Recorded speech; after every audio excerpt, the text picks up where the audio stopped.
সামনে এলো ঈদুল আজহা নামাজ পড়ব রে নামাজ শেষে সবাই মিলে কুরবানি করব রে সামনে এলো ঈদুল আজহা নামাজ পড়ব রে নামাজ শেষে সবাই মিলে কুরবানি করব রে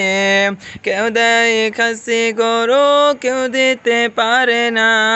তারা হলো গরিব মানুষ টাকা পয়সা থাকে না কেউ দেয় খাসি গরু কেউ দিতে পারে না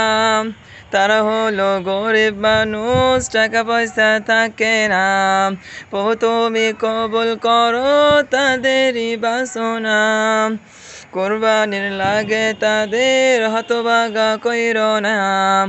প্রভু তুমি কবুল করো তাদেরই বাসনা কুরবানির লাগে তাদের হতভাগা কইরো না।